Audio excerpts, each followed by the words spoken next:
जब वो आए तब मैं घर में अकेली थी।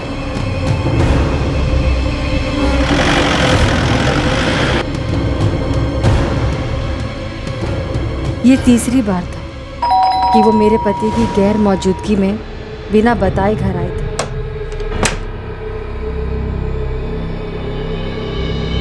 नमस्ते अंकिता जी, कैसी हैं आप? नमस्ते रघुनाथ जी, मैं ठीक हूँ। सूरज घर पर नहीं है, वो 3 दिन के बाद लौटेंगे। सूरज घर पर नहीं है तो आप हमें अपने घर के दरवाजे से लौटा देंगी? उसके बाद जो हुआ उसने मुझे बुरी तरह हिलाकर रख दिया।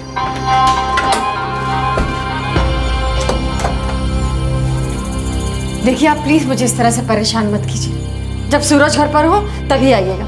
अभी आप प्लीज यहाँ से चले जाइए। अरे वो आपका बेटा धनुष स्कूल से लौटा नहीं क्या? नहीं, कहीं दिखाई नहीं दिया ना? रघुनाथ जी, आखिर आप चाहते क्या हैं? क्यों परेशान कर रहे हैं? आप जानती हैं कि मैं क्या चाहता हूँ। कई बार कह भी चुका हूँ आपसे। ये भी मैंने आपको बता दिया कि आपके पति सूरज को किसी भी तरह की भनक नहीं लगेगी। देखिए, मेरी बात सुनेंगे, आपका और आपके परिवार का ख्याल रखूंगा। किसी भी तरह के ऐशो आराम में कभी कोई कमी नहीं होगी। आपके पति का फायदा भी होगा बिजनेस में, सबकी लौटी लग जाएगी। देखिए, मुझे आपकी बकवास नहीं सुननी है। प्लीज आप अभी इसी वक्त मेरे घर से निकल जाइए।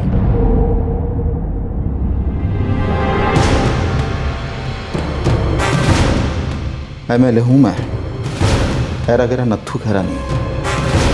तुम्हें पता है मैं क्या क्या कर सकता हूँ? खुले आम तुम्हारे पूरे खानदान को रातों रात गायब करवा सकता हूँ, और कोई मेरा बाल भी वांका नहीं कर सकता। आप यहाँ से चले जाइए, वरना मैं शोर मचाऊंगी। हैं? मचाओ मचाओ शोर, मचाओ मचाओ शोर। जो भी आएगा उसको गोली मार दूंगा, और कोई मेरा कुछ बिगाड़ नहीं सकता। तुम्हारा पति अपने बिजनेस में फायदे के लिए मुझे यहाँ लाया था कि नहीं, भूल गई? हाँ, सबको बता दूंगा कि तुमने अपने पति के बिजनेस में फायदे के लिए क्या क्या किया। प्यार से पूछ रहा था, मान जाती। ये सब मुझे करना नहीं पड़ता। मुझे अच्छा लगा क्या? चलो चलो, बगैर आवाज की बेडरूम में चलो। चलो।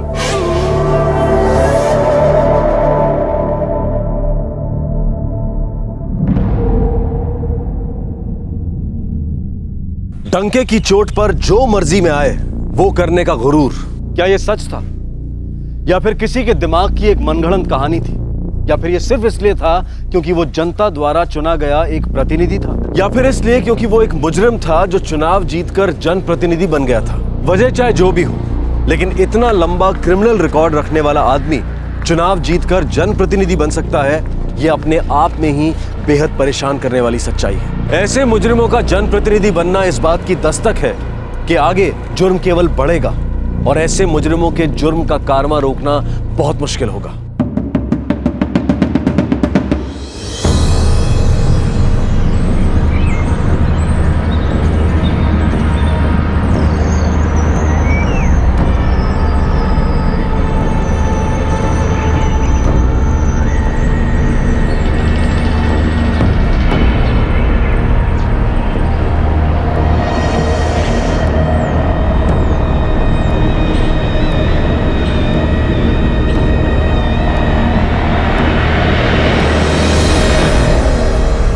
शांति दीदी, उठो शांति दीदी, शांति दीदी, शांति दीदी, शांति दीदी। मेम साहब, वो शांति दीदी उठ नहीं रही है मेम साहब। वो शायद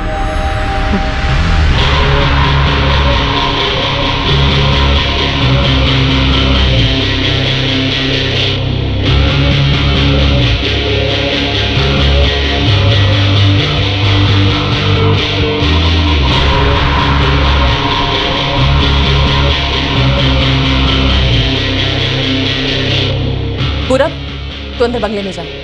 और हाँ सुन, तूने अब मेघा ने अगर अपना मुंह खोला ना, तो याद रख, मुझसे बुरा कोई नहीं होगा।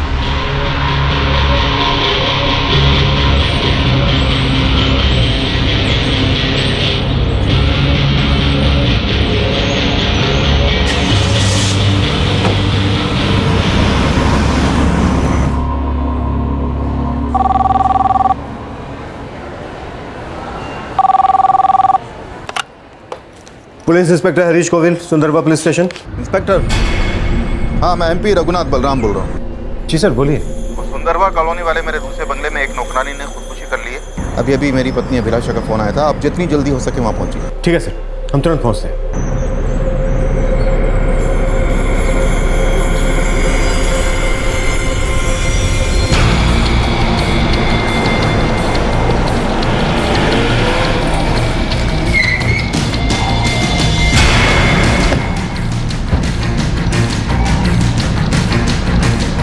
आइए सर। आई इंस्पेक्टर, अंदर है। तुम दोनों यहीं रुको।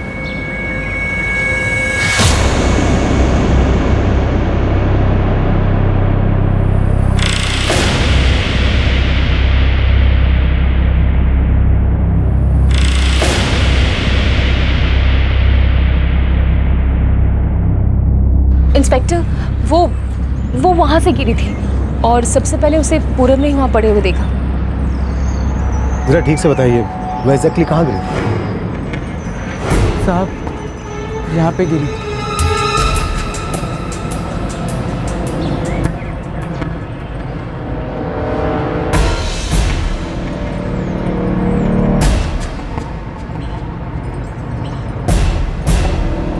सर हम गेट के पास थे। तुमने चीखने या फिर ऊपर से नीचे गिरने की आवाज़ तो सुनी होगी? नहीं साहब, हमने कुछ नहीं सुना साहब। मैं भी घर के अंदर ही थी, मैंने भी कोई आवाज़ नहीं सुनी। एक्चुअली इंस्पेक्टर, शांति 2 दिन पहले सीढ़ियों से गिर गई थी, उसे काफ़ी चोट भी लगी थी, तभी से काफ़ी डिप्रेस से रहने लगी थी वो।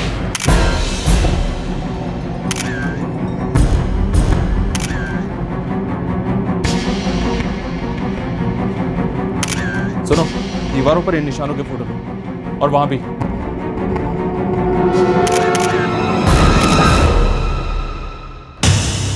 बड़ी अजीब सी बात है सर, ऐसा लगता नहीं कि वो छत से गिरी है। मुझे भी ऐसे ही लगा। नीचे खून का कोई धब्बा नहीं है, लेकिन ऐसा कैसे हो सकता है? और सर वो सर्वेंट क्वार्टर की दीवारों पर भी कुछ अजीब से निशान है।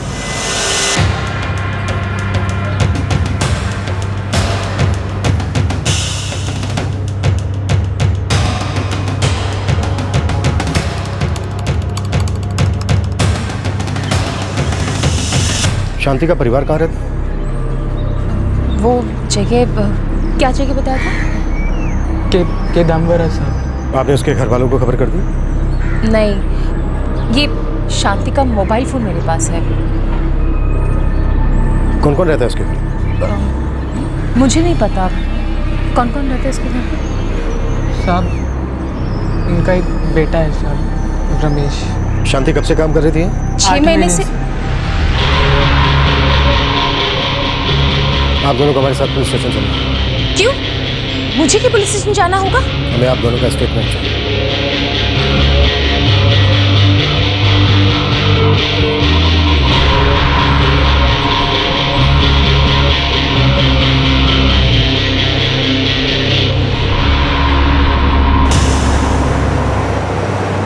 जो दिख रहा है वो सच नहीं है, वो कुछ और। यस सर, उनका नौकर पूरा बहुत डरा हुआ लगता है। उसकी बॉडी पर कई सारे निशान हैं, जैसे उसे बहुत बुरी तरह से मारा गया हो। कुछ तो है जो ये लोग छिपा। एक एमपी के घर में काम करने वाली नौकरानी की मौत हो जाती है। एमपी खुद पुलिस को फोन करके बताता है कि मौत छत से गिरने की वजह से हुई है। उसकी पत्नी ने जो बयान दिया था वो पुलिस को ठीक नहीं लगा था। पुलिस को शक हो गया था कि जरूर उनसे कुछ छुपाया जा रहा है। इस केस की जांच दिल दहला देने वाले जुर्म पर से पर्दा उठाने वाली थी।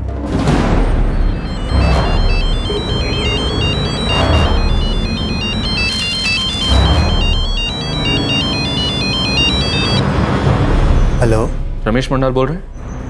हाँ। शांति मंडल तुम्हारी माँ है? क्या हुआ? आप कौन बोल रहे हैं? तुम्हारी माँ की मौत हो चुकी है, तुम फौरन गुड़गांव आ जाओ। देखिए साहब, पिछले 8 महीने से मेरी माँ से बात नहीं हो पाई है।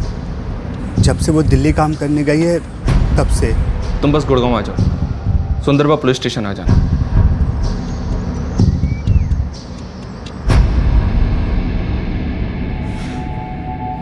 वो इंस्पेक्टर कहाँ है? और मैं ऐसे यहाँ कब तक बैठी रहूंगी? इंस्पेक्टर साहब आने वाले हैं। मेरे पति एमपी है, एमपी, पता है ना?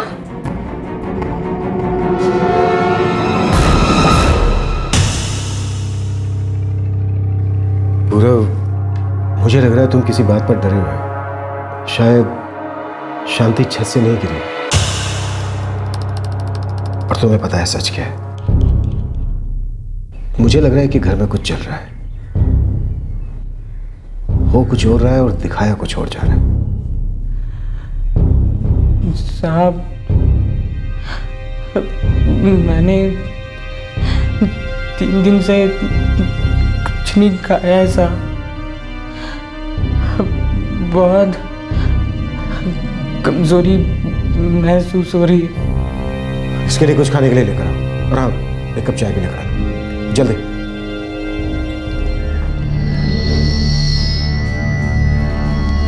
सर, हॉस्पिटल से फोन है। पूरब, तुम्हें यहाँ किसी से डरने की जरूरत नहीं। पहले तुम खाना खा लो, हम बाद में बात करते हैं। शबा, तुम यहीं रुको।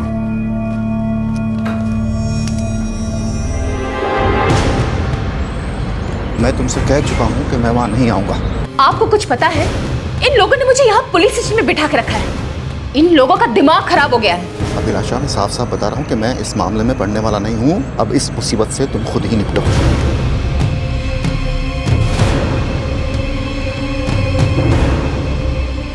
देखिए, मौत छत से गिरने की वजह से नहीं हुई है।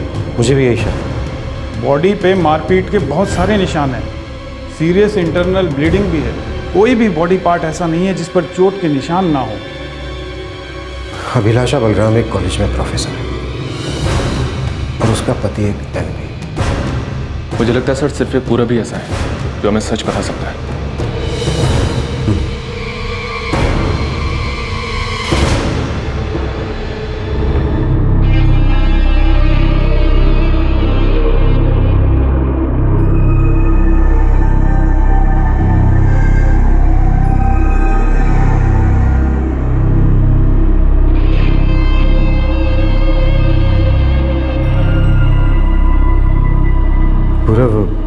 कुछ और चाहिए?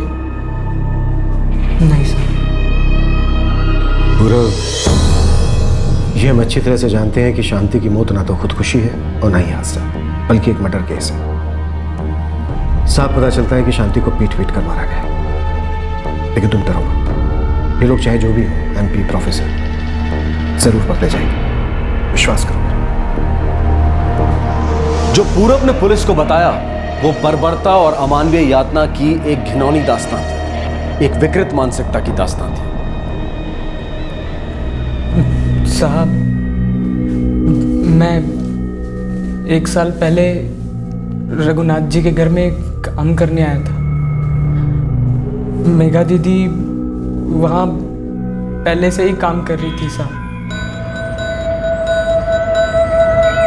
साहब के दोस्त हैं माजीगढ़ में, उन्होंने इसे भेजा है। ठीक है। रघुनाथ जी को एक नौकर की ज़रूरत है, तो मेरे बाबूजी ने मुझे उनके घर में काम करने को भेजा साहब। रघुनाथ जी उस बंगले में नहीं रहते क्या? नहीं साहब, वहाँ मेम साहब और उनका बेटा ही रहते हैं। रघुनाथ जी वहाँ कभी कभी आते हैं साहब। ये जो तुम्हारी मेम साहब हैं, ये बहुत मारपीट करती है क्या?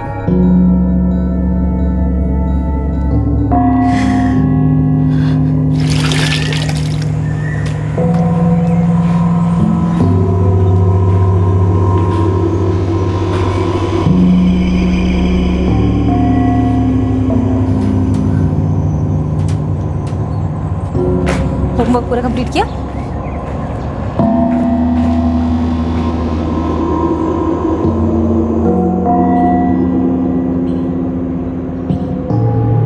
मेघा, यहाँ की सफाई नहीं हुई अभी तक? मेम साहब, मैं बस करने ही वाली थी।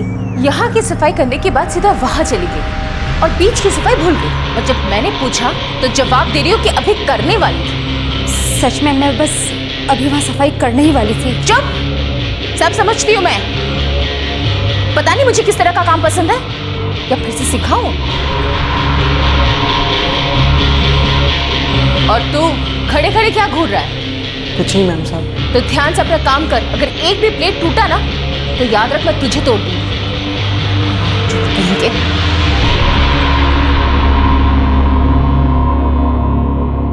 मेघा दीदी मुझसे कभी बात नहीं करती थी। उस दिन समझ आया कि वो इतनी डरी हुई क्यों रहती थी। एक बार मैंने गलती से रघुनाथ जी से शिकायत कर दी थी। मैं वहाँ से भागना चाहता था, मगर मुझे धमकी दी गई थी कि भागने पर सिक्योरिटी वाले मुझे गोली मार देंगे। घर के हर कोने में कैमरा था, यहाँ तक कि हमारे बाथरूम में भी कैमरा था। मैं और मेघा दीदी कपड़े पहनकर ही नहाते थे।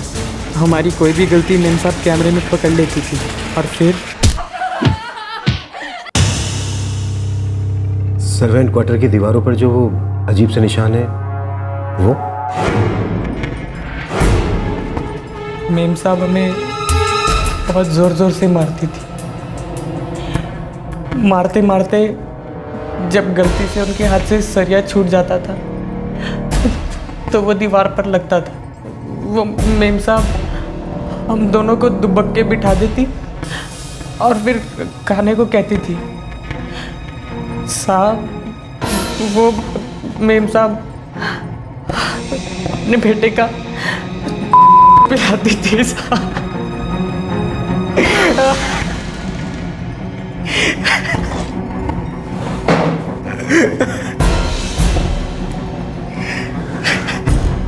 शांति वहाँ 8 महीने पहले आई थी। हाँ साहब, वो शरद नाम का एजेंट लेके आया था उसको।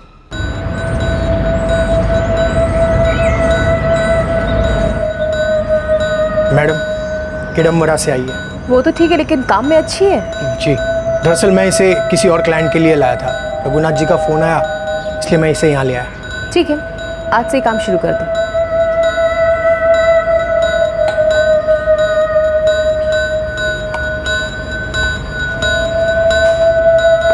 यहाँ पे छुट्टी किस दिन मिलती है? क्या हुआ?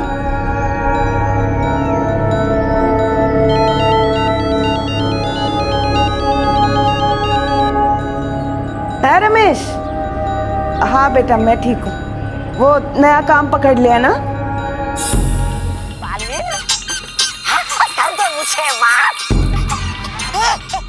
तुम्हारे पास फोन है? हाँ मेम साहब। दे मुझे।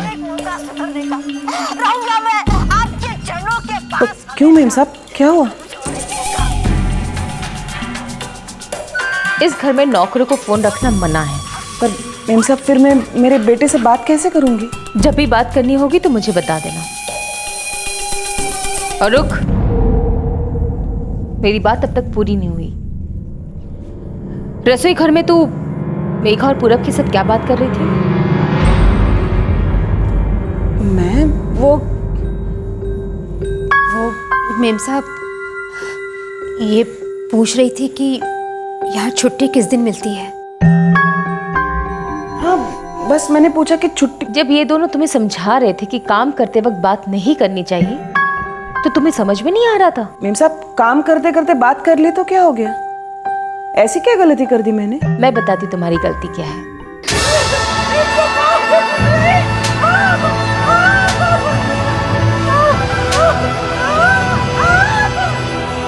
तुम तीनों, सुना तुमने?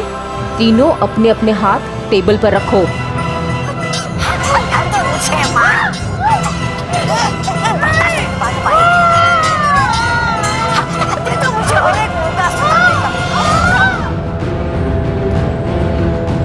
शांति दीदी भी समझ गई थी कि वो किस मुसीबत में फंस गई है। अब ये सब कुछ सहने वाले हम 3 लोग हो गए थे।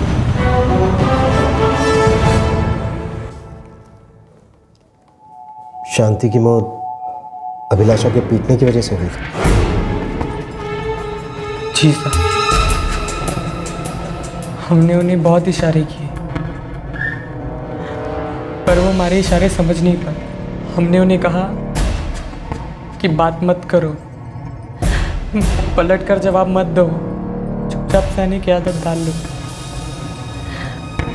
यहाँ से बचने का कोई रास्ता नहीं है। पर नहीं, वो नहीं सुनती थी, किसी की नहीं सुनती थी। पूरव, कल भी शांति को पीटा गया था। आलू गोभी और प्याज के पकौड़े, मेरी फ्रेंड 4:30 बजे तक आ जाएगी, इसलिए तब तक सब कुछ तैयार हो जाना चाहिए, ठीक है? और हाँ, मुझे मेरे घर का एक एक कोना साफ चाहिए। और ये देखो किचन कैसे फैला के रखा है सब कुछ। हो सकता है मेरी फ्रेंड मेरे साथ किचन में आए, मुझे सब कुछ साफ चाहिए। और हाँ, वो मेघा और पूरब को मैंने किसी काम से बाहर भेजा है, इसलिए सब कुछ तुम्हें अकेले ही करना होगा।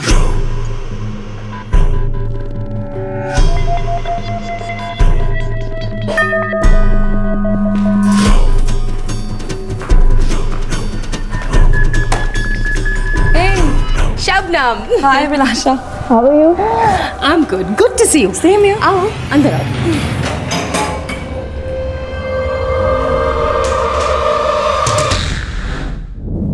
वेरी नाइस पेंटिंग अभिलाषा, कहाँ से मंगाई? थैंक्स, ये रघुनाथ के एक दोस्त उनके लिए स्विट्जरलैंड से लाए थे। नाइस ना? Very nice. वैसे वो है कहाँ? हमेशा की तरह ट्रैवल कर रहे हैं, तुम्हें तो पता ही उनका स्केड्यूल कितना बिजी रहता है।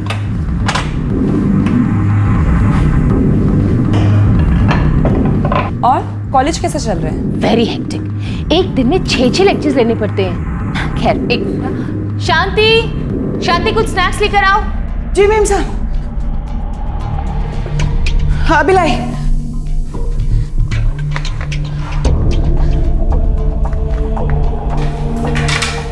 शांति, अभी तक कुछ रेडी नहीं हुआ ना? जी मैम साहब, बस 5 मिनट में हो जाएगा। अभिलाषा बहुत ही मज़ा आया। अब तुम आओ कभी मेरे घर, नेक्स्ट वीक का प्लान बनाते हैं। श्योर, बिल्कुल। Bye, it was nice meeting you. Thanks for coming. Take care.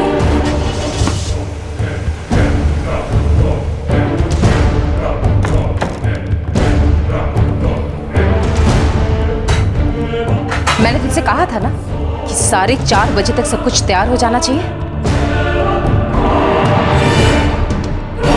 Ma'am साहब, बहुत सफाई करने में टाइम लग गया। मेघा और पूरब नहीं है ना, तो सारा काम अकेले करना पड़ा। तू 8 महीने से मेरे घर काम कर रही है ना? क्या मैंने तुझे अभी तक टाइम पे काम करना नहीं सिखाया? लगता है सब कुछ भूल गई है। फिर से सिखाना पड़ेगा।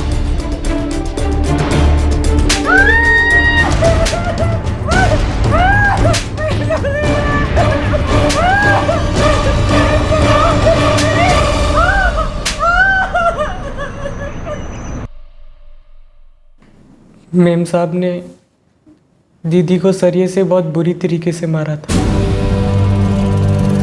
जब हमने उनको कमरे में छोड़ा था तब वो जिंदा थी। इसे इसके कमरे में छोड़ कर आओ, और याद रखना आज इसे कोई खाना वाना नहीं मिलेगा।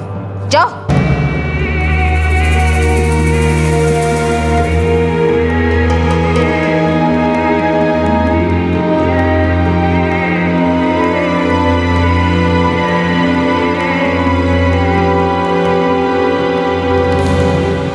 अगले दिन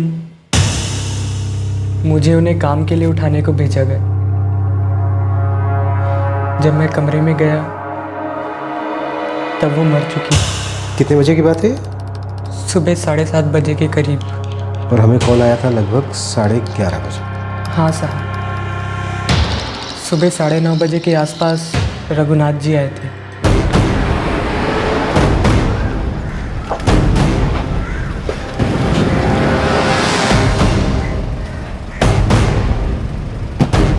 तुम अपने गुस्से पर काबू रखना कब सीखोगी? कितनी बार तुम्हें समझा चुका हूं, तुम्हारी समझ में नहीं आता। अब भुगतो।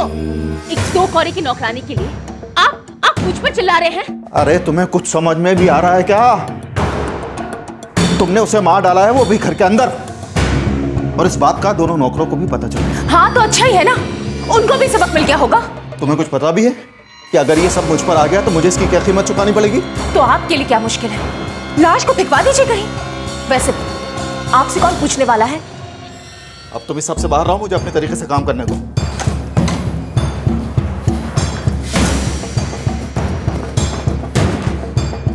मेघा, ऊपर से अजीत को लेकर आओ, तुम दोनों भी यहां से निकल रहे हो। यहीं रुकना और मैम सब जैसा कहें वैसा करना। और हाँ, मैं तुम्हें फ़ोन पर बताऊंगा कि शांति की मौत कब और कैसे हो, और जैसा मैं बताऊं वैसा ही पुलिस को बताऊं।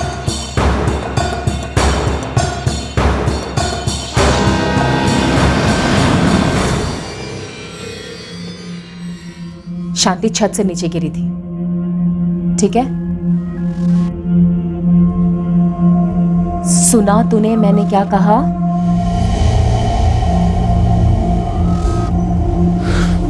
ध्रुव, तुम डरो मत। आज के बाद ये लोग तुम्हें हाथ भी नहीं लगा पाएंगे। सर, अभिलाषा जी ने बाहर हंगामा खड़ा किया। मैं अभी के अभी कंप्लेन करूंगी। तुम लोग ने समझ क्या रखा है? तुम लोग ऐसे मुझे तंग नहीं कर सकते। सीधा हैरेसमेंट का केस करूंगी, हैरेसमेंट का। मैं आप लोगों को क्रिमिनल नजर आती हूँ? ऐसे बिना सबूत के आप लोग मुझे हवालात में कैसे रख सकते? लुक इंस्पेक्टर, मैं एक पढ़ी लिखी औरत हूँ, प्रोफेसर हूँ, मेरे पति एमपी हैं। आप लोग मेरे साथ ऐसा नहीं कर सकते। अभिलाषा जी, यही बात तो मेरी समझ में नहीं आई। आप पढ़ी लिखी औरत हैं, प्रोफेसर हैं, कॉलेज में पढ़ाते हैं, फिर भी आप अपने घर पर काम करने वाले नौकरों के साथ ऐसा सलूक करते हैं। आपने पहले शांति की हत्या, फिर उस हत्या को छुपाने की प्लानिंग की। क्या बकवास कर रहे हैं आप? क्या सबूत है आपके पास? शांति किसी छत से नहीं गिरी थी, और ना ही 2 दिन पहले वो किसी सीढ़ी से गिरी थी, बल्कि आपने उसे पीट पीट कर मारा। आप अपने घर पर काम करने वाले नौकरों के साथ बुरा सलूक करती थी, जानवरों से भी बदतर बर्ताव करती थी। आप उनके साथ करती थी या नहीं? आपने शांति को इतना पीटा कि वो मर गई। फिर आपके पति ने आपको आइडिया दिया कि पुलिस को बताना कि वो छत से गिरकर मर गई।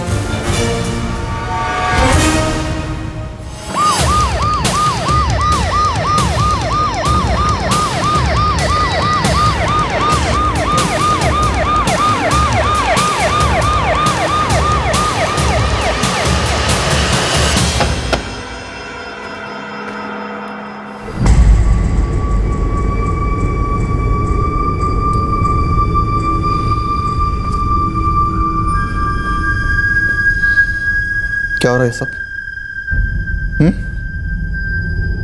जब ये सब हुआ मैं इस शहर में नहीं था। मेरी वाइफ ने मुझे फ़ोन करके बताया इस घटना के बारे में। मैंने फौरन आप लोगों को इन्फॉर्म किया। ख़त्म, दैट्स इट, जाइए। रघुनाथ जी, आपको अच्छी तरह से पता था कि आपकी पत्नी ने ही शांति की हत्या की। आप फौरन बंगले पर गए थे और इस खून को छिपाने की प्लानिंग भी आप ही ने की थी। हमें इस क्राइम की हर डिटेल पता चल चुकी है। ये क्या बकवास है? तुम्हें पता भी है तुम किससे बात कर रहे हो? एमपी हूं मैं, संसद सदस्य, जनता का चुना हुआ प्रतिनिधि। मैं सच की लड़ाई लड़ता हूं, तो फिर मैं किसी के खून के जुर्म को छुपाने का प्रयास क्यों करूंगा? हमारे पास आपके बंगले पर काम करने वाले पूरब का स्टेटमेंट है, और आपकी पत्नी अभिलाषा वो अपना जुर्म कबूल कर चुकी। ये हो ही नहीं सकता। आपकी पत्नी हमारी हिरासत में है, और हमारे पास आपके खिलाफ एक मुजरिम को छिपाने और सबूत मिटाने के लिए अरेस्ट वारंट है। देखो इंस्पेक्टर, तुम समझ नहीं रहे। मेरी पत्नी अभिलाषा मानसिक रूप से बीमार है। उसे अपने गुस्से पर काबू नहीं रहता। जो आपको कहना है आप कह सकते हैं, लेकिन हमारी हिरासत है।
Are you okay? ये रघुनाथ बलराम की खबर पढ़ के परेशान है। मैं भी जानती हूँ, अगर मुझे अपना बिजनेस का काम ना होता ना, तो जैसे घटिया आदमी को कभी घर में भी ना घुसने देता।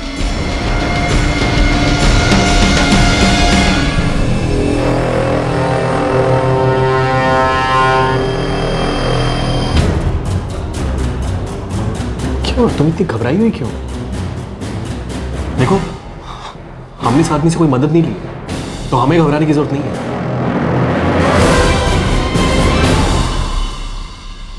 मैं आपको साफ साफ बता दूं कि जो कुछ भी मेरे घर में हुआ उसके लिए मैं जिम्मेदार नहीं हूं। मुझे मेरी पत्नी ने नौकरानी की मौत के बारे में बताया और मैंने फौरन आपको बता दिया। एक अच्छे नागरिक और जनप्रतिनिधि होने के नाते ये मेरी जिम्मेदारी थी कि इस हादसे की जानकारी मैं पुलिस को दूं, और मैंने अपनी जिम्मेदारी निभाई। सर, आपने इस हादसे के बारे में हमें सच नहीं बताया, बल्कि सच हमसे छुपाया। आपने इस जुर्म पर पर्दा डालने की कोशिश की। मैंने आपको वही बताया जो मेरी पत्नी ने मुझे बताया था। अब सच क्या है झूठ क्या है इसका मुझे पता नहीं। मैं कोई भगवान नहीं हूं और ना ही मैंने कोई इन्वेस्टिगेशन एजेंसी खोल के रखी हुई है। रघुनाथ जी, जब आप घर पहुंचे तो इसकी आपको पूरी जानकारी थी। आपको अच्छी तरह से पता था कि आपकी पत्नी ने आपकी नौकरानी को बुरी तरह से पीटा, इतनी बुरी तरह से कि उसकी मौत हो गई। तब आपने इस हत्या को एक हादसा या खुदकुशी साबित करने की साजिश रची। झूठ, सरासर झूठ है ये। आइए मिसेस अभिलाषा गुलाम, आपने जो पुलिस को कहा है, अब जरा एक बार अपने पति को भी बता दीजिए। ये क्या बताएंगी? इनकी वजह से तो मैं बहुत पहले से परेशान हूं। इनका दिमाग गर्म है, कब क्या कर बैठे कोई भरोसा नहीं। इनका मानसिक संतुलन ठीक नहीं है, एबनॉर्मल। अगर मेरी बात पे यकीन ना हो तो मेरे वकील से पूछ लीजिए। क्रूरता और मानसिक अत्याचार के बिना पर मैंने कोर्ट में इनके खिलाफ तलाक की अर्जी फाइल की है। झूठ बोल रहे हैं ये। इन्हें पता था कि शांति की मौत हो गई है। एक्चुअली सर, शांति को ना कोई काम ढंग से आता ही नहीं था। उसे ना तो वक्त की कदर थी ना समझ। दरअसल किसी भी नौकर में ये समझ ही नहीं है। उन्हें समझाना पड़ता है, सीधा करना पड़ता है। और जब मैंने शांति के बारे में इनको बताया कि वो मर गई है, तब इन्होंने मुझसे कहा कि हम पुलिस को ये बताएंगे कि शांति छत से गिर के मर गई। मैंने कब बकवास कर रही है? अच्छा, मैं बकवास कर रही हूँ? तब आप पूछिए ना इनसे कि मेघा को कहाँ भेजा इन्होंने, पूछिए। सर, कहाँ है मेघा? मुझे नहीं मालूम। रघुनाथ जी, आपके नौकर पूरब का बयान है हमारे पास। हमने FIR भी दर्ज कर ली। बेहतर होगा आप बता दें कि मेघा कहाँ है, नहीं तो हमें आपके ऊपर किडनैपिंग का चार्ज भी लगाना पड़ेगा।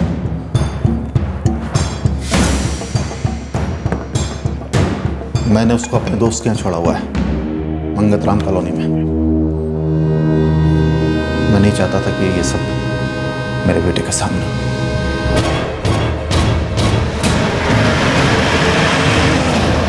मैं तो इस बारे में कुछ भी नहीं जानता। रघुनाथ जी ने मेघा और अपने बेटे को यहाँ भेजा था और मुझसे कहा था कि मैं कुछ दिन इनकी देखभाल करूं। मैंने आज ही अखबार में एक खबर पढ़ी है। आपको पुलिस को खबर करनी चाहिए थी।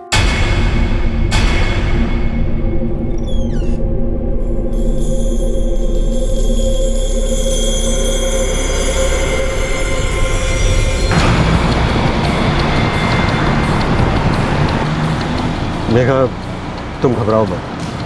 अभिलाषा और रघुनाथ हमारी हिरासत में है। अब ये दोनों तुम्हारा कुछ नहीं बिगाड़ सकते। सर।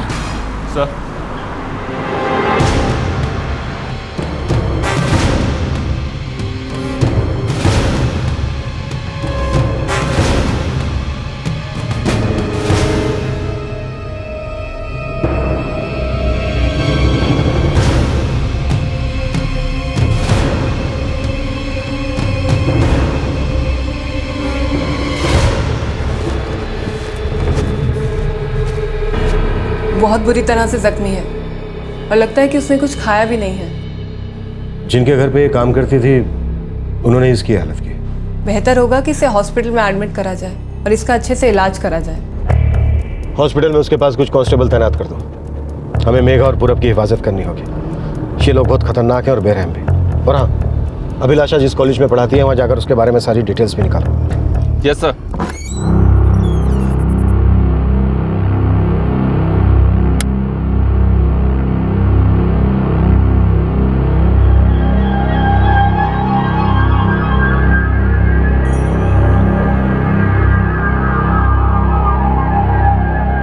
ये क्या साहब, अब आप कह रहे हैं कि माँ का खून हुआ है? हाँ रमेश, तुम्हारी माँ की जान ली गई है। पिछले 8 महीने से जिस घर में वो काम करती थी उस घर में उन्हें बहुत मारा पीटा जाता था। मैंने आपको पहले भी बताया, माँ जब से दिल्ली आई मेरी उससे बात नहीं हो पाई थी साहब। वो बात कैसे करती? उनका मोबाइल छीन लिया गया था। उनके साथ वहाँ जानवरों की तरह बर्ताव किया जाता। देखिए साहब, मुझे झमेले में नहीं पड़ना है। मैं गरीब आदमी हूँ साहब, अपने परिवार को संभालना है। रमेश, वो तुम्हारी माँ थी, खतरनाक लोगों के बीच फंस गई थी। ये कोई झमेला नहीं है।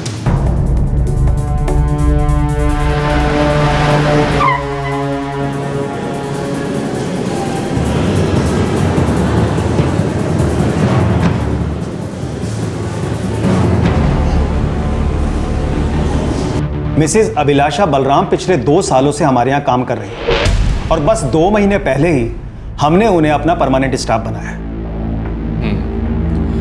अच्छा, आपको कभी इस बात पे शक हुआ था कि उनका मानसिक संतुलन बिगड़ा हुआ था? मेरा मतलब किसी स्टूडेंट के साथ कोई बुरा बर्ताव? जी नहीं, कभी ऐसी कोई शिकायत नहीं आई थी, बल्कि हमें तो ये सब कुछ सुनकर बहुत अजीब लग रहा है।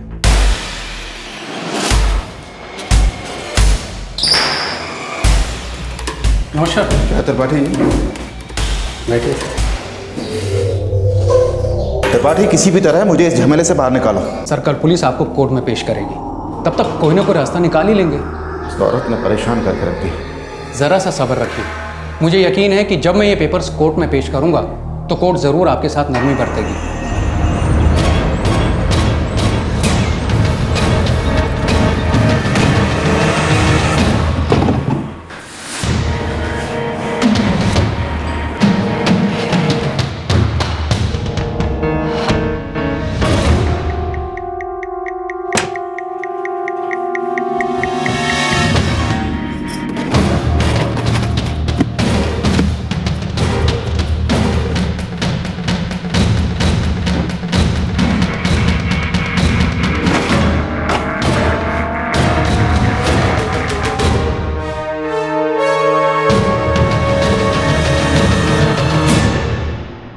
मेरे पति ने मुझे छोड़ दिया था, फिर मैं पैसे कमाने के लिए घरों में काम करने लगी। एक एजेंसी ने मुझे यहाँ काम दिया। मुझे नहीं पता था कि मुझे ऐसे नरक में रहना पड़ेगा। मेघा, तुम डरो मत, हम उनके साथ सख्ती से पेश आएंगे। उन पर कार्रवाई करने के लिए हमें तुम्हारा बयान चाहिए। जो कुछ भी तुम्हारे साथ बीती है वो हमें सब बता दो।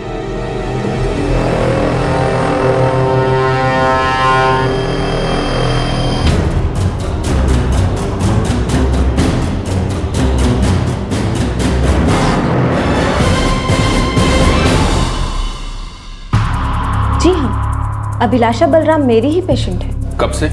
लगभग 1 साल हो गया होगा। उनको बीमारी क्या है? एंगर मैनेजमेंट और एग्रेसिव बिहेवियर, ये 2 प्रॉब्लम्स हैं। इसमें पेशेंट के दिमाग में गुस्से की एक ऐसी लहर दौड़ती है जिसमें वो अपना आपा खो बैठता है और ऐसी हालत में वो कुछ भी कर सकता है। इसका मतलब वो वायलेंट भी हो सकती है? जी बिल्कुल। क्या मैं उनके ट्रीटमेंट के पेपर्स को देख सकता हूँ? जी ज़रूर। वैसे जो कुछ भी हुआ उसके बारे में मैंने न्यूज़पेपर में पढ़ा है। मुझे तो ये भी पता था कि उनके पति ने अभिलाषा के खिलाफ डिवोर्स फाइल किया है और कारण यही बताया है, अभिलाषा का एबनॉर्मल बिहेवियर और नौकरों के साथ मारपीट करना। और हाँ, उसमें एक नौकर की मौत का जिक्र भी था उनके निरूत वाले घर में।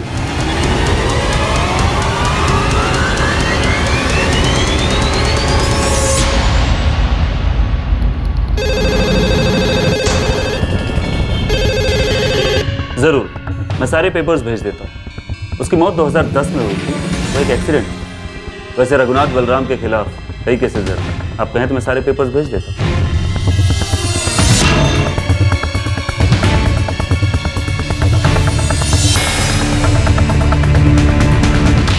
तो पूरब अब 17 साल का होगा।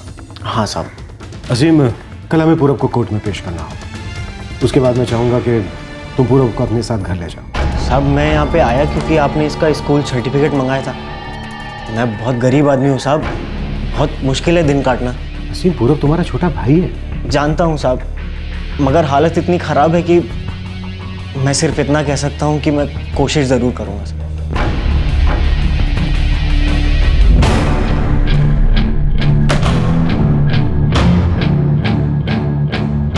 सर, रमेश, वो शांति का बेटा, वो गायब हो गया है और उसका फोन भी बंद आ रहा है। मेघा का पति भी उसके साथ ताल्लुक नहीं रखना चाहता। पूरब का बड़ा भाई अपनी जिंदगी से परेशान है और अब इस बेचारी औरत का बेटा भाग गया।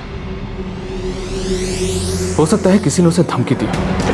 सर, ये कागजात उस नीरज कुमार के हैं जो रघुनाथ बलराम और अभिलाषा बलराम के नीरथ वाले घर में काम किया करता था। गुड, हमें उन दोनों के खिलाफ एक सॉलिड केस तैयार करना है। रघुनाथ बलराम के खिलाफ और भी केसेस दर्ज हैं सर। हफ्ते भर में सारी जानकारी मिल जाएगी। हमारे पास जो भी जानकारी है उसकी लंबी कस्टडी की डिमांड करने के लिए काफी। नौकरानी शांति की मौत के बाद पुलिस ने अभिलाषा और रघुनाथ को हिरासत में ले लिया और उनके खिलाफ एक मजबूत केस बनाने में जुट गई। उनके अतीत की छोटी से छोटी बात पर भी पुलिस की नजर थी। अभिलाषा का बर्ताव, उसके जुर्म और साथ ही रघुनाथ के पुराने जुर्मों के रिकॉर्ड्स भी पुलिस ने ढूंढ निकाले।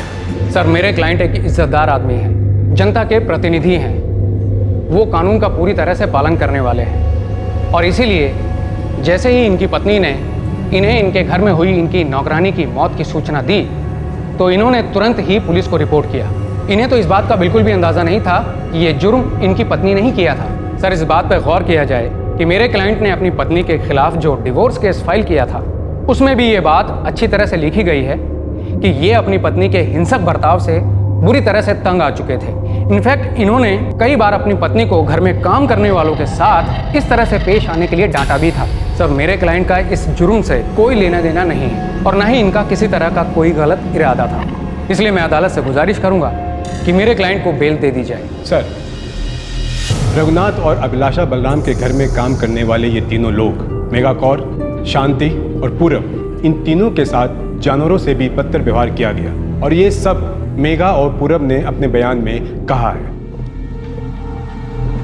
सर, ये नामुमकिन है कि रघुनाथ बलराम को इस मामले के बारे में कोई जानकारी नहीं थी। अगर ये जनता के प्रतिनिधि हैं और कानून की सहायता करना चाहते थे तो इस मामले के बारे में उन्हें बहुत पहले पुलिस को बता देना चाहिए था। और जहां तक बात है इनके इस दावे की कि इन्हें अपनी पत्नी के जुर्म के बारे में कुछ भी नहीं पता था, तो ये रहे कॉल रिकॉर्ड्स।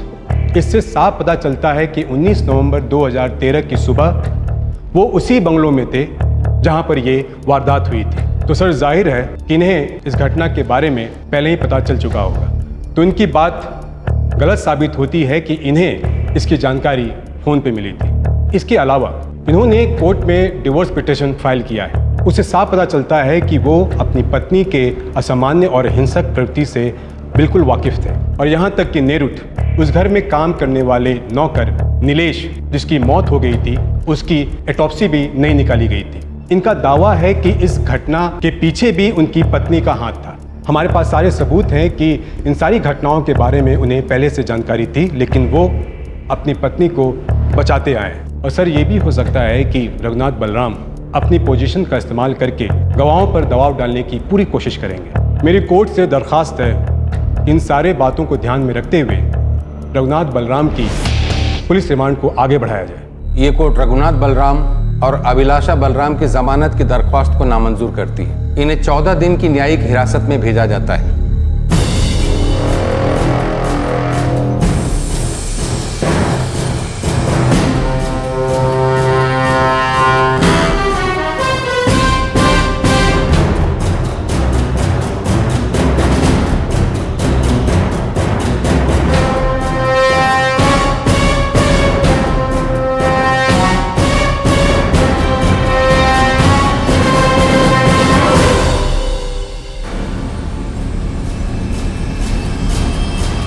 कब से चल रहा था ये सब?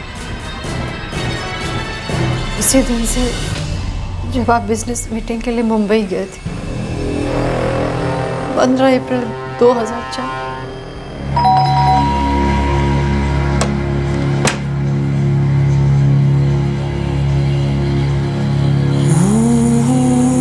उसके बाद से वो हर दूसरे तीसरे दिन घर आ जाया करता था।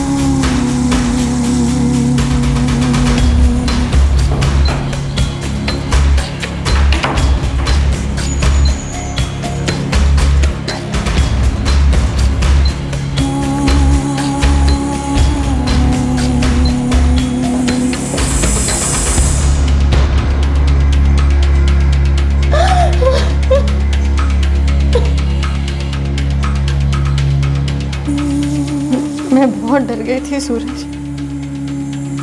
मुझे हमेशा से यही डर लगा रहता था कि जब आपको पता चलेगा तो आप क्या सोचेंगे। तुम्हें चुप नहीं बैठना चाहिए था अंकिता, तुम्हें चुप नहीं बैठना चाहिए था। लेकिन हम अब भी चुप नहीं बैठेंगे। वो सत्ता में है तो क्या समझता है कुछ भी करेगा।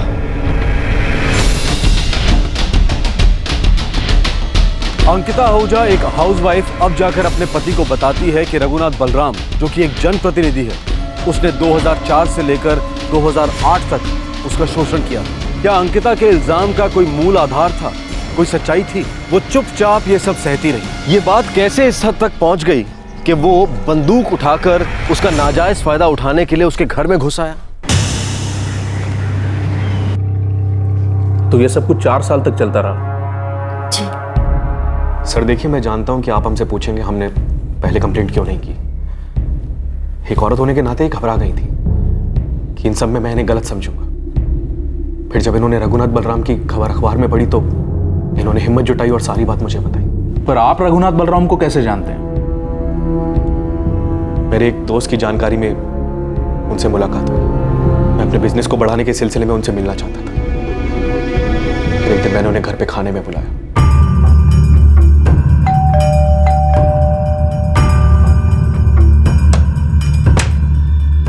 अरे रघुनाथ जी, नमस्कार। आइए सर।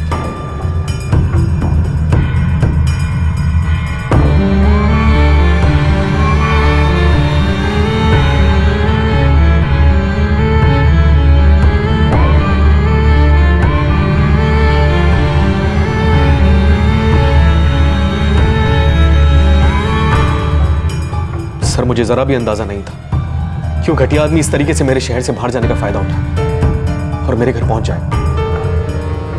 मैं तो ये भी नहीं जानता कि उसे मेरे शहर से बाहर जाने का पता कैसे चलता।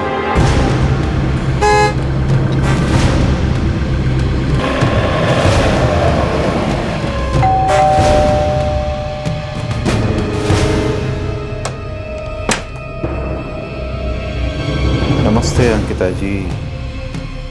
जी नमस्ते। पहले तो मुझे समझ नहीं आया कि वो सूरज की गैर हाजिरी में घर क्यों है। फिर उसने मुझे चाय बनाने के लिए कहा और जब मैं चाय बनाकर लाई तो आहा, बहुत अच्छी चाय।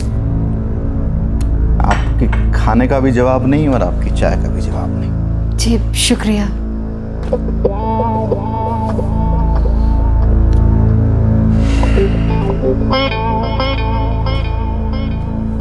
अंकिता जी, आपके पति बड़े भले आदमी हैं। मैं चाहता हूँ वो बहुत आगे बढ़ें, बिजनेस में बहुत तरक्की करें। जी थैंक यू। आप सोच भी नहीं सकती कि मैं उन्हें कहाँ से कहाँ तक पहुँचा सकता हूँ। मतलब फर्श से लेकर अर्श तक। ऐसे बस अगर आप थोड़ा कोऑपरेट करें तो। कोऑपरेट? मैं कुछ समझी नहीं। इसमें समझना क्या है? आप इतनी खूबसूरत हैं, आप भी जानती हैं ना, मैं आपके पति को हर तरह से सपोर्ट करूंगा। बस अगर आप भी मुझे थोड़ा सपोर्ट करें तो।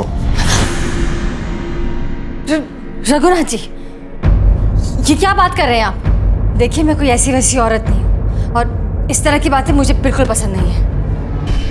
यार, मुझे घुमा फिरा के बात करने की आदत नहीं है, साफ साफ कह रहा हूँ। मेरे साथ तो देखिए, मैं तुम्हारी और तुम्हारे परिवार की खुशियों के लिए क्या करता हूँ। इतनी खुशियां बरसेंगी कि तुम सोच भी नहीं सकते। मैंने उसे घर से चले जाने के लिए कहा, लेकिन वो बार बार आता रहा। और फिर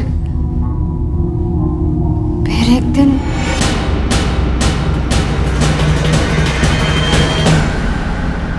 वो हर बार घर पे आता और बंदूक की नोक पे मेरे साथ जबरदस्ती करता। वो हर बार मुझे ब्लैकमेल करता था कि अगर मैंने किसी को भी इस बारे में बताया तो वो मेरे पति और मेरे बेटे को जान से मार डाले। इसलिए मैं सूरज को कभी इस बारे में कुछ नहीं बताया। अब जब न्यूज़पेपर में मैंने पढ़ा तो बहुत मुश्किल से हिम्मत जुटा पाई ये सब कुछ सूरज को बताने की। ये सन 2004 से 2008 के बीच हुआ है, यानी कि 5 साल पहले। देखिए, मेडिकली कुछ भी साबित नहीं किया जा सकता। मुझे अपने सीनियर से बात करनी है।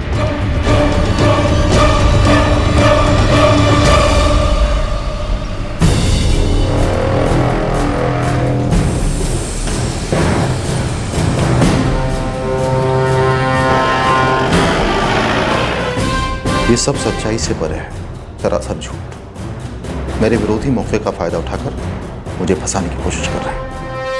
और ये औरत जिसका आपने जिक्र किया, उसको मैं जानता तक नहीं। ये सारे उसी सोसाइटी के एंट्रेंस रजिस्टर्स है जहाँ पे आहूजा दंपत्ति रहती है। 2004 से 2008 तक आपने कई बार इसमें एंट्रीज की। याद नहीं, हो सकता है किसी और से मिलने गया हूँ। यहाँ पे तो लिखा हुआ है, आप किससे मिलने गए थे? सूरज आहूजा, आपने लिखा हुआ। किसके इशारे पे काम कर रहे हो तुम? ये सब फर्जी है ना? मनगढ़ंत कहानियां बनाकर मुझे बदनाम करने की कोशिश की जा रही है। किस किस्म के झूठे आरोप लगा रहे हो तुम मुझ पर? जानते हो मैं कौन हूं? एमपी हूं मैं, और तुम एक मेंबर ऑफ पार्लियामेंट को तंग कर रहे हो। बहुत महंगा पड़ेगा। मैंने आसपास के लोगों से पता किया है, ये आहूजा दंपत्ति की बात सच लगती है। सर, इनके पास कोई वजह नहीं है रघुनाथ बलराम पर झूठा इल्जाम लगाने की। सर, मुझे तो ऐसा लगता है कि रघुनाथ बलराम के बारे में अखबार में पढ़कर ही उसके खिलाफ बोलने की हिम्मत कर पाए वो लोग। ठीक है, एफआईआर फाइल कर दो। सर, एक नौकरानी की मौत की वजह से अभिलाषा बलराम और रघुनाथ बलराम को अरेस्ट कर लिया गया था। इस केस के सामने आने से रघुनाथ बलराम का एक और कथित जुर्म सामने आया, जो उसने 5 साल पहले लगातार 4 साल तक किया। लेकिन क्या उसके जुर्म का इतिहास बस इतना ही था? क्या इस जनप्रतिनिधि के खिलाफ कई और संगीन जुर्म थे जो सामने आ सकते थे? सर, इस रघुनाथ बलराम के बारे में हमें कई सारी जानकारी मिली है। कोई और गड़े मुर्दे बाहर आए हैं क्या? जी हाँ सर, बहुत सारे। पहले ही एमएलए था, उसके बाद एमपी बना। कॉलेज के दिनों से ही कई सारी क्रिमिनल एक्टिविटीज में इसका इन्वॉल्वमेंट था। गैंग चलाया करता था वहाँ पर। ये देखिए, Raghunath Balram inter zonal gang number 45 में लिस्टेड है। उसे 2001 में हिस्ट्री शीटर घोषित किया जा चुका है और उसका हिस्ट्री शीट नंबर है 23X।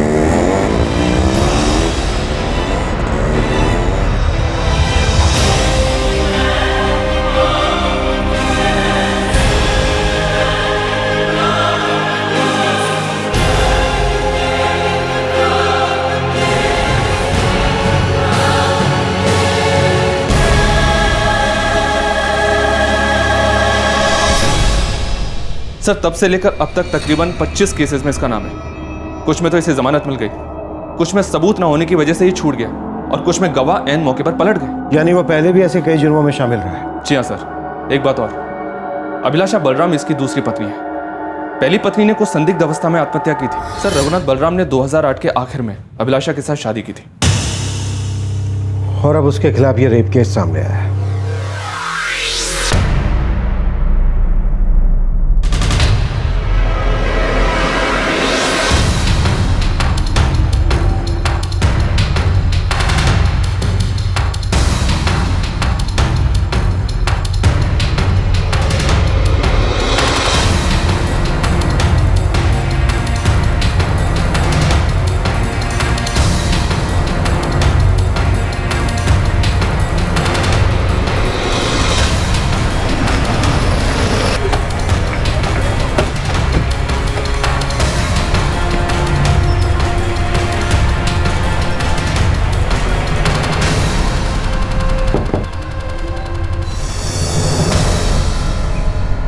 जी रमेश मंडल, वो तो अंदर है। बुलाओ उसे।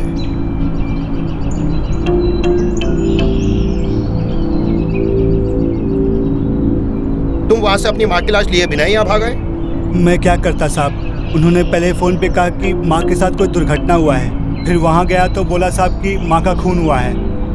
देखिए साहब, मुझे इस पचड़े में नहीं पड़ना है साहब, और वैसे भी पिछले 8 महीने से माँ का कुछ भी अता पता नहीं था साहब। तुम्हें अभी फौरन पुलिस को रिपोर्ट करना है, और तुम्हारी माँ की लाश अभी भी मुर्दा घर में पड़ी है। देखिए साहब, ऐसा मत कीजिए, मेरा परिवार है यहाँ पे, गरीब आदमी हूँ साहब, दया कीजिए। तुम्हें अभी हमारे साथ चलना होगा।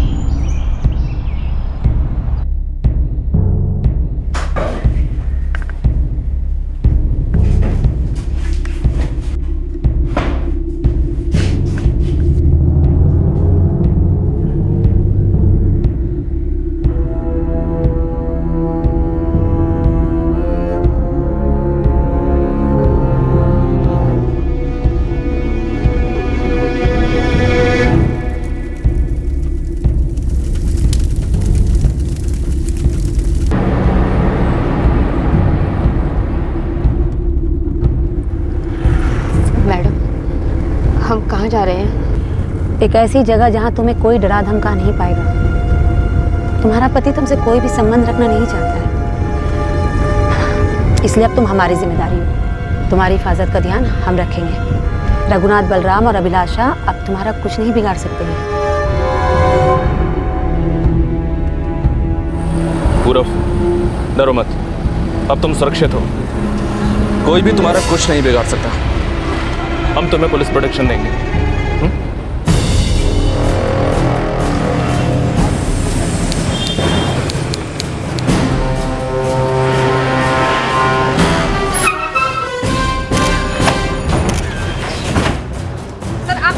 आरोपों के बारे में आपका क्या कहना है? विरोधियों की साजिश है। वो ऐसा क्यों करेंगे सर? वो डरते हैं मुझसे क्योंकि मैं सच की लड़ाई लड़ता हूँ। मेरे साथ लाखों लोगों का जन समर्थन है, इसीलिए मुझ पर झूठे इल्जाम लगाए जा रहे हैं। लेकिन मैं उन सबको ये बता देना चाहता हूँ कि हमेशा की तरह इस बार भी मैं विजयी होकर लौटूंगा। सर, मेरे क्लाइंट रघुनाथ जी और अभिलाषा जी ने पुलिस की जांच में पूरा सहयोग दिया है। चार्जशीट फाइल होना अभी तक बाकी है, इसलिए मेरी अदालत से गुजारिश है कि उनकी बेल एप्लीकेशन को मंजूर कर लिया जाए। और मेरे क्लाइंट के ऊपर जो रेप का केस है वो भी फर्जी है। इनका एक 4 साल का बेटा है जो इस वक्त मेरे क्लाइंट के दोस्त के घर बिना अपने माँ बाप के रह रहा है। मैं अदालत से निवेदन करूंगा कि किसी भी तरह का फैसला लेते वक्त उस बच्चे के भविष्य के बारे में जरूर सोचा जाए। सर, इस केस के दोनों आरोपी रघुनाथ बलराम और अभिलाषा बलराम अपने घर में काम करने वालों के साथ कई सालों से अत्याचार करते आए हैं। इनके घर पर जिस औरत की मौत हुई है उसके साथ भी बड़ी बेरहमी के साथ मारपीट की गई थी। इस केस के 2 गवाह उनके घर में काम करने वाले नौकर हैं। प्रोसिक्यूशन का मानना है कि रघुनाथ और अभिलाषा अपने गवाहों पर दबाव डालने की पूरी कोशिश करेंगे। रघुनाथ बलराम ऐसे कई सारे केसेस से बच चुके हैं जहां आखिरी मौके पर गवाह अपना बयान देने से मुकर गए थे। अब तो इन पे रेप का मामला भी दर्ज है। प्रोसिक्यूशन का मानना है कि रघुनाथ बलराम अपने गवाहों को डराने की पूरी कोशिश कर सकते हैं। 4 साल तक रघुनाथ बलराम उन्हें डरा धमका कर उनके साथ गुनाह करते आए हैं। ये कोर्ट मिसेज अभिलाषा बलराम को इनके हिंसक व्यवहार के हिस्ट्री के तहत इनके बेल एप्लीकेशन को रिजेक्ट करती है और जुडिशियल कस्टडी के दौरान इनकी इलाज की सुविधा का आदेश देती है। इन दोनों के 4 साल के बच्चे के बारे में सोचते हुए ये कोर्ट रघुनाथ बलराम को अपनी पत्नी का जुर्म छुपाने के केस में बेल एप्लीकेशन मंजूर करती, लेकिन रेप केस में मिस्टर रघुनाथ बलराम की बेल एप्लीकेशन रद्द की जाती है और उन्हें जुडिशियल कस्टडी में भेजा जाता है।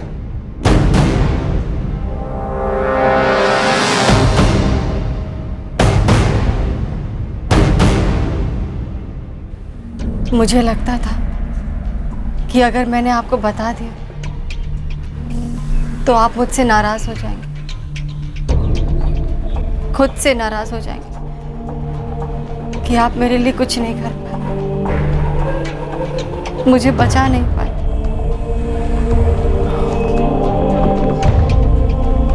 अंकिता, ये तो पता नहीं मैं क्या करता हूँ, लेकिन मुझे अपने पे गुस्सा जरूर आता है और शायद उससे बदला लेने का मन भी करता है।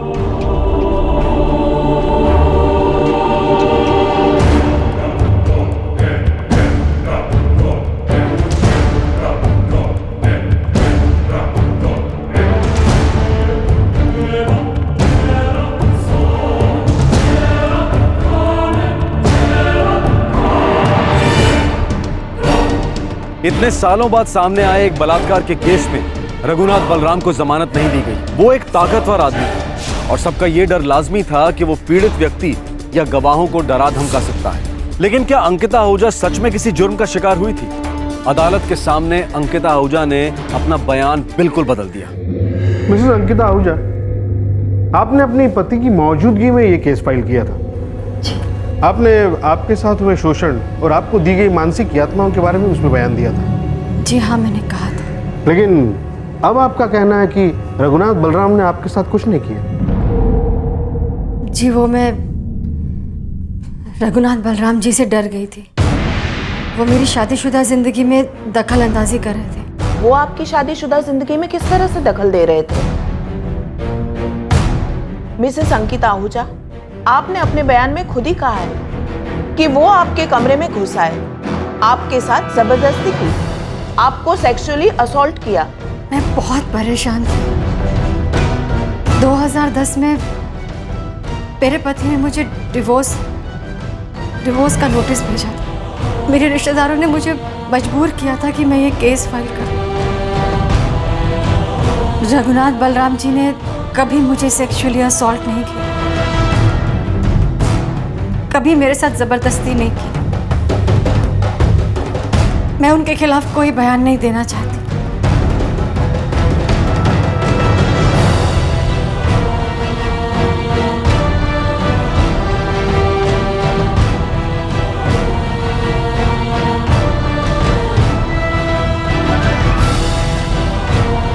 पुलिस ने अभिलाषा बलराम और रघुनाथ बलराम के खिलाफ चार्जशीट फाइल कर दी है। पुलिस ने अभिलाषा बलराम को जिन अपराधों के तहत बुक किया है वो है आईपीसी की धारा 302 के तहत हत्या के लिए, 307 के तहत हत्या का प्रयास करने के लिए, धारा 344 के तहत 10 या 10 से अधिक दिन तक किसी को गलत तरह से बंदी बनाने के लिए, 506 के तहत जुर्म के उद्देश्य से धमकाने के लिए और जुवेनाइल जस्टिस एक्ट के सेक्शंस लगाए गए हैं। रघुनाथ बलराम के खिलाफ जो एडिशनल चार्जेस लगाए गए हैं वो है आईपीसी की धारा 120 बी के तहत आपराधिक षड्यंत्र करने के लिए, 325 के तहत किसी को जानबूझकर चोट पहुंचाने के लिए, 201 के तहत सबूत मिटाने के लिए, 202 के तहत जुर्म की जानकारी देने का कर्तव्य निभाने की जगह जुर्म को छुपाने के लिए और 109 के तहत किसी कार्य को करने के लिए उकसाने के लिए, 370 के तहत किसी इंसान को गुलाम बनाकर खरीदने या बेचने के लिए और 374 के तहत गैर कानूनी जबरन मजदूरी करवाने के लिए। इलेक्टेड क्रिमिनल्स यानी जनता द्वारा चुनाव में जिताए गए मुजरिम। जब आप कहीं भी काम की तलाश में जाते हैं तो सबसे पहले आपका बैकग्राउंड देखा जाता है। लेकिन हैरानी की बात यह है कि जो लोग किसी प्रदेश पर राज करने वाले हैं या देश चलाने वाले हैं, उनके क्रिमिनल होने का उनके चुनाव में खड़े होने या जीतने पर कोई फर्क नहीं पड़ता। जिनके खिलाफ जुर्म की एक लंबी लिस्ट है, जो हिस्ट्री शीटर्स हैं, वो भी जनप्रतिनिधि बन सकते हैं। यहाँ तक कि चुने गए नेता जिनके ऊपर कोर्ट केसेस चल रहे हैं, इन्हें बड़े आराम से जमानत भी मिल जाती है और उसके बाद इन लोगों को टेलीविजन पर भरपूर मौके भी मिलते हैं जिसमें ये अपनी सफाई दें, सुशासन की बातें करें, सुशासन के दावे करें और फिर चुनाव प्रचार में हिस्सा भी लें। यह बात सच है कि जब तक जुर्म साबित ना हो जाए इंसान निर्दोष माना जाता है, लेकिन गवाहों को डराना धमकाना, जोर जबरदस्ती, गुंडागर्दी, क्या इन सब की चुनावों में जगह होनी चाहिए? और सबसे अजीब बात यह है कि ऐसे अपराधी जिनके खिलाफ कोर्ट में केसेस चल रहे हैं, जब चुनाव लड़ते हैं तो जीतते भी हैं। मतलब लोग उन्हें वोट करते हैं और जिताते भी हैं। अपना नॉमिनेशन दर्ज करते वक्त यह जरूरी है कि हर उम्मीदवार अपने खिलाफ चल रहे सभी कोर्ट केसेस घोषित करें। हर उम्मीदवार के बारे में सारी जानकारी अलग अलग वेबसाइट्स पर मौजूद है। लेकिन क्या यह काफी है? क्या यह ठीक नहीं होगा कि इलेक्शन कमीशन उम्मीदवार से जुड़ी सारी जानकारी उनकी कॉन्स्टिट्यूएंसी के पोलिंग बूथ्स के बाहर लगवाए? लेकिन फिर भी क्या इस तरह की जानकारी काफी होगी ऐसे अपराधी उम्मीदवारों को देश की राजनीति से दूर रखने के लिए? रघुनाथ बलराम एक जाना माना अपराधी, एमएलए चुना गया और 2 टर्म्स तक एमपी भी रहा। जनता ने खुद ही उसे अपना प्रतिनिधि चुना था। हमें सचमुच इस बारे में सोचना होगा कि जब अपराधी देश और जनता के प्रतिनिधियों के रूप में चुने जाते हैं तो इस देश का क्या भविष्य होगा। आपसे फिर मुलाकात होगी क्राइम पेट्रोल दस्तक में एक और नए केस के साथ। तब तक अपना ख्याल रखें, सुरक्षित रहें और याद रखें, आप जिस भी उम्मीदवार को वोट करना चाहते हैं उसके बारे में पूरी जानकारी जरूर हासिल करें। जय हिंद। इस तरह के और भी एपिसोड देखने के लिए हमारे चैनल को सब्सक्राइब करें और बेल आइकन दबाना ना भूलें।